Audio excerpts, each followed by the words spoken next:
मुस्लिम शिक्षा के बाद हम लोग स्वतंत्रता के पूर्व की शिक्षा के संदर्भ में विचार करेंगे, जिसमें प्रमुख रूप से जो मैकाले की शिक्षा पद्धति है वह आती है। आखिर मैकाले का क्या उद्देश्य था और मैकाले किस प्रकार से शिक्षा नीति का विकास करना चाहता था। सन 1835 ईस्वी में लॉर्ड विलियम बेंटिंक के कहने पर लॉर्ड मैकाले ने शिक्षा संबंधी अपने विचार को प्रस्तुत किया, जिसे लॉर्ड मैकाले के संस्मरण पत्र के नाम से जाना जाता है। लॉर्ड मैकाले ने अपना परामर्श 2 फरवरी सन 1835 को प्रस्तुत किया और इस मैकाले के विवरण पत्र में हम तमाम प्रकार की रूपरेखा को सर्वप्रथम पाते हैं। आधुनिक शिक्षा में जो अंग्रेजी भाषा अपनाया गया वो कहते हैं कि लॉर्ड मैकाले की देन, और लॉर्ड मैकाले ने ही सर्वप्रथम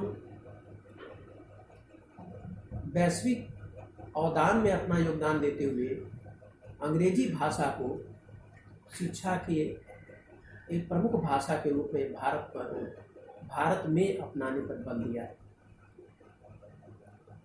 लॉर्ड मैकाले ने प्राच्य शिक्षा और अरबी शिक्षा पद्धति की खिल्ली उड़ाई और उन्होंने कहा कि भारत की शिक्षा पद्धति पढ़ करके अंग्रेजी स्कूल के जो छात्र छात्राएं वो हंसी उड़ाएंगे, क्योंकि भारत के इतिहास में ऐसे बहुत से तथ्य लिखे गए हैं जिसको पढ़ करके हंसी आती है। जैसे भारत में 30 फुट के लंबे राजाओं का उल्लेख, भारत में ऐसे समुद्रों का उल्लेख जो कि घी से भरे पड़े हैं या जो शहद से भरे पड़े हैं, ऐसे उल्लेख भारतीय इतिहास में प्राप्त होते हैं। इसलिए प्राच्य विद्या और अरबी शिक्षा की आलोचना करते हुए उन्होंने कहा था कि अंग्रेजी शिक्षा पद्धति के एक अच्छे पुस्तकालय की मात्र एक अलमारी का जो ज्ञान होगा वह भी भारत की प्राच्य विद्या और अरबी शिक्षा के मुकाबले काफ़ी ज़्यादा हो। इसके अतिरिक्त अगर हम देखें तो उसने अपने मैग्ना कार्टा पत्र में बहुत से ऐसी शब्दावली का प्रयोग किया, जैसे साहित्य। तो जहाँ जहाँ उसने साहित्य का प्रयोग किया तो साहित्य से प्राच्य विद्या या अरबी विद्या का कोई ताल्लुक नहीं। आप जानते हैं कि प्राच्य विद्या संस्कृत भाषा जो हिंदू बहुसंख्यक लोग पढ़ते थे, और अरबी भाषा जो कि मुस्लिमों की एक भाषा थी, और ये अंग्रेजी भाषा इन दोनों के बीच की कड़ी दिखाई देती। इसलिए साहित्य का प्रयोग जो उसने किया वो मात्र अंग्रेजी शिक्षा और अंग्रेजी साहित्य का उसने प्रयोग किया। इसी प्रकार से विद्वान शब्द का भी उसने उल्लेख किया, और विद्वान शब्द का उल्लेख करते हुए उसने कहा कि भारतीय विद्वान वही है जो कि जॉन लॉक को जानता हो, जॉन लॉक की नीति, जॉन लॉक के दर्शन को समझता हो, या मिल्टन की कविताओं का वो भली भांति ज्ञान रखता, वही विद्वान है। अन्यथा आप जानते ही हैं अंग्रेजी विश्व की सर्वोत्तम भाषा, भारत में इसकी शिक्षा दी जानी चाहिए, क्योंकि शासक और उच्च वर्ग के जो लोग हैं उनकी भाषा अंग्रेजी ही है। अंग्रेजी ही नव जागरण का एकमात्र साधन है। विश्व के उन्नतिशील जो राष्ट्र हैं वो अंग्रेजी ही बोलते हैं, अंग्रेजी ही समझते हैं। जिस प्रकार से लैटिन भाषा से इंग्लैंड में क्रांति आई, उसी प्रकार से अगर भारतीय शिक्षा पद्धति में अंग्रेजी का प्रयोग किया जाए तो यहाँ पर भी क्रांति संभव है। ये कहते हैं कि अंग्रेजी शिक्षा पद्धति के अंतर्गत जो प्राच्य शिक्षा पद्धति है उसमें विभिन्न प्रकार के अनुदान दिए जाते हैं, जबकि अंग्रेजी शिक्षा पद्धति में इस प्रकार का नहीं है, क्योंकि शासक वर्ग और उससे संबंधित जो लोग हैं वो अंग्रेजी पढ़ते और समझते हैं। मैकाले के विवरण पत्र की विशेषताएं को अगर हम लोग देखें तो विशेषताओं में गुण और दोष दोनों ही दिखाई देते हैं। मैकाले के कारण ही कंपनी की एक स्थिर शिक्षा नीति का विकास दिखाई देता है। मैकाले के कारण ही अंग्रेजी शिक्षा का यूरोपीय देशों के साथ प्रचार प्रसार, उनके विचारों का आदान प्रदान व्यापक स्तर पर होता हुआ दिखाई देता है। ये जो मैकाले का विवरण पत्र है, इसने प्राच्य और पाश्चात्य विवाद का भी एक तरह से अंत कर दिया। अंग्रेजी शिक्षा से भारत में यह सही है कि नवजागरण, राष्ट्रीय चेतना तथा समानता और स्वतंत्रता की भावना का विकास हो। अगर मैकाले की शिक्षा पद्धति को हम लोग देखें तो उसने दीपवाह समझा जाता है, क्योंकि इससे पहले भी अंग्रेजी शिक्षा पद्धति के प्रचार के लिए तमाम ऐसे लोग हैं जो कि ये चाहते थे कि अंग्रेजी भारत की शिक्षा नीति में प्रमुख रूप से अपना योगदान दें, और इसके लिए वे प्रमुख तौर पे जैसे राजा राम मोहन राय भी अंग्रेजी शिक्षा पद्धति देने के समर्थक थे, उसके पूर्व जो लॉर्ड मैकाले के पूर्व, और वो चाहते थे कि यूरोपीय ज्ञान, विज्ञान और शिक्षा का ज्ञान भारतीय प्राच्य विद्या के साथ तुलनात्मक दृष्टि से उसका अध्ययन किया जाए। मैकाले ने देसी साहित्य की निंदा की और उसने इसके जो विकास के लिए भी कुछ सिफारिशें की, ताकि उसका मतलब देसी साहित्य ऐसा ना हो कि एकदम से अवरुद्ध हो जाए, उसका भी कुछ कार्य चलता है। लेकिन मैकाले ने पाश्चात्य तथा वैज्ञानिक प्रगति के लिए एक प्रकार की पृष्ठभूमि तैयार की। इसके अतिरिक्त अगर हम लोग देखें तो इसकी भारत में पाश्चात्य शिक्षा के लिए मैकाले का योगदान क्या है, तो लॉर्ड मैकाले के योगदान का उल्लेख करते हुए दादा भाई नौरोजी ने कहा कि मैकाले को माफ़ कर देना चाहिए। वो जिस हिसाब से, जिस तरीके से भारत के इतिहास की खिल्ली उड़ाता है, भारत में 30 फुट के राजाओं का उल्लेख है, या फिर उसके जो समुद्र हैं वो शहद और घी से भरे पड़े हैं, तो इस बात के लिए उसको माफ़ कर देना चाहिए, क्योंकि उसने जाने अनजाने भारत का भला ही किया। क्योंकि अगर अंग्रेजी शिक्षा से वो तत्काल नहीं जोड़ता तो स्वतंत्रता की जो मिसाल 1857 में दिखाई देती है वो शायद पनपती नहीं, फूटती नहीं, और प्रथम स्वतंत्रता संग्राम जैसे आंदोलन हम लोगों को देखने को नहीं मिलता। इसलिए मैकाले की प्रशंसा की जानी चाहिए, ऐसा दादा भाई नौरोजी जी मानते हैं। और इसमें हम निम्न बातों का समावेश कर सकते हैं, जैसे मैकाले को भारतीय शिक्षा का अग्रदूत माना जाता है। वह पहला ऐसा अंग्रेज विद्वान था जिसके विचारों से प्रभावित होकर के अंग्रेजी शिक्षा नीति का विकास होता हुआ दिखाई दिया। लॉर्ड मैकाले की नीति ने ही प्राच्य और पाश्चात्य शिक्षा नीति के विवाद को भी एक तरह से समाप्त करने का कार्य किया।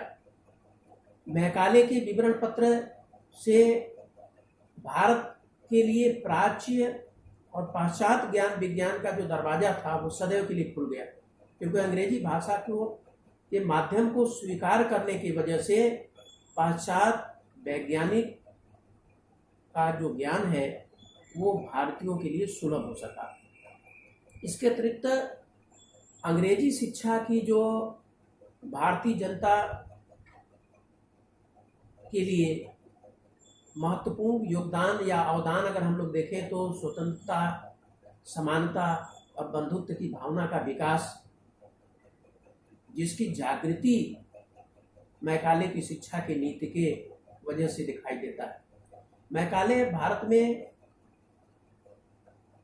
शासक वर्ग का एक सहयोगी वर्ग खड़ा करना चाहता है, जो शासक वर्ग की तरह से ही सोचे, शरीर उसका भारतीय रहे लेकिन आत्मा उसका अंग्रेजी प्रकार का है, जैसे सोच उसका जो है वो अंग्रेजी में। तो मैकाले की सोच थी कि यूरोपीय ज्ञान और संस्कृति का भारतीय ज्ञान और विज्ञान के साथ जब तुलनात्मक रूप से अध्ययन होगा तो बहुत सी ऐसी जानकारियां दोनों के बीच में साझा होंगी और दोनों का ज्ञान विज्ञान काफी विकसित अवस्था में दिखाई देगा। इसलिए मैकाले के जो विवरण पत्र है उसको भारतीय शिक्षा के इतिहास में महत्वपूर्ण स्थान दिया गया है।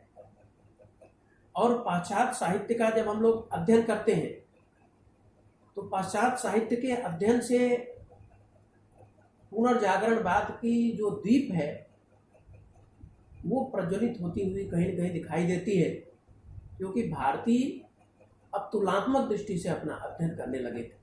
और जब आप तुलनात्मक दृष्टि से अध्ययन करेंगे ये हमारे हित में है कि नहीं है, तो वास्तव में शिक्षा का जो विकास है वो बेहतर तरीके से, स्वस्थ तरीके से होता हुआ दिखाई देता है।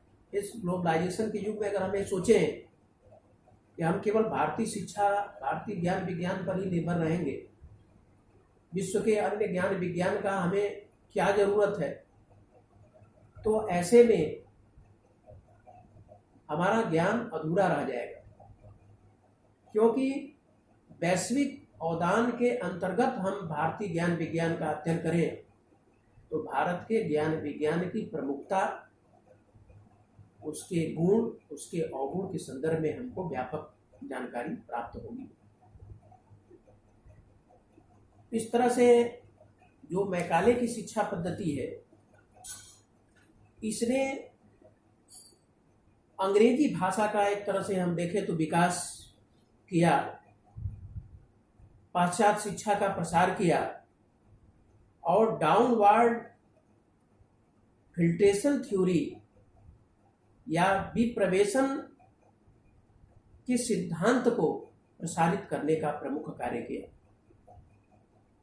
इसके बाद जब हम लोग कहते हैं कि भारतीय शिक्षा पद्धति किस प्रकार से प्रसारित हुई, जिसको कि उसके विकास के संदर्भ में 20 वर्ष बाद 1853-54 में एक और शिक्षा पद्धति आई जिसको हम लोग की वुड डिस्पैच के नाम से जानते हैं। वुड्स डिस्पैच 1854, इसे भारतीय शिक्षा का मैग्ना कार्टा कहा जाता है। ये जो मैग्ना कार्टा है इसकी विशेषताओं का अगर हम लोग अध्ययन करें तो अंग्रेजी भाषा के साथ साथ भारतीय भाषा अपनाने की बात कही गई है। निचले स्तर पर अगर हम देखें तो भारतीय भाषा को अपनाया गया, मध्यम स्तर पर हम देखें तो अंग्रेजी एवं भारतीय भाषा दोनों को रखा गया, और अगर हम उच्च स्तर पर देखें, विश्वविद्यालय स्तर पर देखें तो उसमें सिर्फ अंग्रेजी भाषा को स्थान दिया गया। शिक्षा के निरीक्षण के लिए प्रांतों में एक निर्देशक के अधीन लोक शिक्षा विभाग गठित किया गया। 1855 में 5 प्रांतों में लोक शिक्षा विभाग का गठन किया गया। तीसरा अगर हम देखें, लंदन विश्वविद्यालय के मॉडल पर भारत के प्रेसिडेंसी नगरों में विश्वविद्यालय के गठन की अनुशंसा की गई। परिणामतः 1857 में कलकत्ता, मद्रास, बंबई में विश्वविद्यालय की स्थापना की गई और उसमें भी chancellor, vice chancellor, registrar, senator जैसे पदों को क्रिएट किया गया। और आज तक वो चीज़ें, आज तक वही व्यवस्था हम आधुनिक भारतीय शिक्षा पद्धति में भी अद्यतन हम देखते हैं। अंग्रेजी के प्रशिक्षण के लिए वुड डिस्पैच में ही सर्वप्रथम टीचर्स ट्रेनिंग कॉलेज की स्थापना की भी अनुमति दी गई। यह सर्वप्रथम वुड डिस्पैच में 1854 में के अनुशंसा में टीचर्स ट्रेनिंग कॉलेज स्थापित किए जाने की भी बात कही गई या उसकी अनुशंसा की गई। टेक्नोलॉजी की शिक्षा पर बल दिया गया। स्त्री शिक्षा को प्रोत्साहित करने की बात कही गई। क्योंकि बिना स्त्री के शिक्षा के अगर हम लोग सोचें कि समाज का विकास हो जाएगा तो ये बेईमानी होगी, क्योंकि स्त्री और पुरुषों की शिक्षा, स्त्री की शिक्षा खासतौर से अगर हम लोग देखें तो आज़ादी के समय में उतनी सुलभ नहीं थी जितनी कि आज के समय में हमको देखने को मिलती है। या आज जो बालिकाओं की जगहें हैं वो कहीं बालक से कहीं ज़्यादा दिखाई देती है। टीचर्स ट्रेनिंग कॉलेज हो चाहे अन्य प्रमुख तौर पे जो भी शिक्षा के जो मॉडल हमारे यहाँ दिखाई देते हैं स्नातक के या स्नातकोत्तर के, उसमें छात्राओं की भागीदारी आज के समय में ज़्यादा है। लेकिन अगर हम लोग आज़ादी के पूर्व देखें या 1854 वुड डिस्पैच के समय देखें तो उस समय जो महिलाओं की शिक्षा थी वो एकदम से जो है निम्न स्तर की थी। इसलिए वुड डिस्पैच में उसको बढ़ावा देने की बात कही गई कि वुड डिस्पैच में इसको स्त्री शिक्षा को बिना उठाए हम कह दें। स्त्री कई कुल को शिक्षित करने का प्रमुख कार्य करती है, इसलिए बालिकाओं की शिक्षा पर यहाँ पे बल देने की बात कही गई। शिक्षा के विकास में निजी उद्यमों को प्रोत्साहित करने की बात भी कही गई। तो इस तरह से हम देखें तो वुड डिस्पैच में ऐसे बहुत से गुण सर्वप्रथम हमको देखने को मिलते हैं। इसमें जो लोग कहते थे कि फिल्ट्राइजेशन थ्योरी बेहतर है, ऊंचे वर्ग को हम पढ़ा देंगे, ऊंचे वर्ग को हम शिक्षा दे देंगे तो नीचे वर्ग तक अपने आप छन करके पहुंच जाएगा। अगर इसको हम आज के समय में लागू कर दें तभी भी ये संभव नहीं है कि फिल्ट्राइजेशन थ्योरी के तहत उच्च वर्ग को अगर हम लोग पढ़ा दें। उच्च वर्ग का मतलब आप समझते ही हैं, वर्ण व्यवस्था में ब्राह्मण क्षत्रिय वैश्य और निम्न वर्ग तक जिनकी संख्या बहुत ज़्यादा है वो छन करके शिक्षा पहुंच जाएगा। तो इस थ्योरी को वुड डिस्पैच में नकार दिया गया और कहा गया कि जन शिक्षा के बिना, जैसे स्त्री शिक्षा हो गया, अपवंचितों की शिक्षा हो गया, अल्पसंख्यकों की शिक्षा हो गया, इनके बिना अगर हम लोग सोचें कि भारत की संस्कृति में शिक्षा का समुचित विकास हो जाएगा तो ये बेईमानी होगी। इसीलिए सर्वप्रथम इसमें जन शिक्षा की बात कही गई। और इसमें अगर हम जेम्स के विचार को ले लें तो जेम्स साहब कहते हैं कि जो कुछ इसके पूर्व हुआ वह इसकी ओर संकेत करता है और जो कुछ इसके पश्चात हुआ वो वुड डिस्पैच से ही निकला हुआ है। इसलिए इसके गुणों को अगर हम लोग देखें प्रमुख रूप से तो प्रथम बार यह स्वीकार किया गया कि भारत में शिक्षा की समुचित व्यवस्था करना कंपनी का उत्तरदायित्व। दूसरा, शिक्षा को सुसंगठित तथा सुनिश्चित रूप प्रदान किया गया। तीसरा, शिक्षा के उद्देश्य और ध्येय निश्चित किए गए। नारी शिक्षा जो अब तक उपेक्षित थी उस पर विशेष बल दिया गया। प्राच्य पाश्चात्य विवाद सदैव के लिए समाप्त हो गया। फिल्ट्राइजेशन थ्योरी या निस्पंदन सिद्धांत का त्याग करके जन साधारण के लिए शिक्षा का प्रसार करने की बात इसमें कही गई। इसमें आधुनिक विश्वविद्यालय जो हम लोगों के समक्ष दिखाई दे रहे हैं, जैसे गोरखपुर विश्वविद्यालय या फिर अवध विश्वविद्यालय या फिर दिल्ली विश्वविद्यालय, भारत के विभिन्न विश्वविद्यालय, तो ये प्रमुख तौर पे अगर हम लोग देखें तो वुड डिस्पैच की ही देन कही जाएगी, क्योंकि इसी से ही ये निकले हुए दिखाई देते हैं। भारतीय साहित्य भाषाओं के महत्व को इसमें स्वीकार किया गया। छात्रवृत्तियां, अनुदान प्रणाली और भौतिक सुविधाएं देने की इसमें सिफारिश की गई। अनुदान के लिए शर्तों का निर्धारण किया गया। ऐसे विद्यालय जिसमें धार्मिक शिक्षा न प्रदान की गई हो, जो धर्मनिरपेक्ष हो, जो सरकार के नियमों का पालन करते हो, उनको ही छात्रवृत्ति देने की बात कही गई। इस तरह से अनुदान उन्हीं को मिलेगा जो सरकारी नियम कानून का पालन करेंगे। हालांकि उसमें हम लोग कुछ बुराई भी देखते हैं, क्योंकि जो ईसाई मिशनरी है उसमें ईसाई धर्म के लिए कुछ व्यवस्था उसमें बनाई गई, लेकिन उन सब के बावजूद भी अगर हम लोग देखें तो वो डिस्पैच बेहतर तरीके से था, आम लोगों का था, निर्धन और योग्य छात्रों को भी छात्रवृत्ति देने का इसमें सिफारिश की गई, शिक्षकों के वेतनमान और उनके जीवन स्तर को सुधारने की बात कही गई, जो शिक्षक प्रशिक्षण महाविद्यालय को स्थापित करके शिक्षकों को प्रशिक्षित करने की बात कही गई। तो इस तरह से गुड डिस्पैच के जो गुण हैं वो आधुनिक समय के हिसाब से काफ़ी बेहतर है। अब इसके कुछ अगर हम लोग दोषों को भी देखें तो घोषणा पत्र में प्राच्य भाषाओं को पर्याप्त महत्व नहीं दिया गया, जैसे हमारी संस्कृत है या हमारी अरबी भाषा उस समय की थी। शिक्षा को पूरी तरह से शासन के अधीन करके घोषणा पत्र ने शिक्षा के क्षेत्र में नौकरशाही का प्रयोग किया। भारत में अंग्रेजी को अधिक महत्व दिया गया। शिक्षा को धर्म से पूरी तरह से पृथक कर दिया गया। शिक्षा का जो उद्देश्य था यूरोपीय सभ्यता और संस्कृति के सर्वथा विपरीत।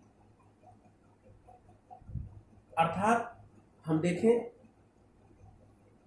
तो ये जो गुड डिस्पैच था उसमें जन साधारण के लिए शिक्षा सुलभ करने की बात बेहतर तरीके से इसमें कही गई।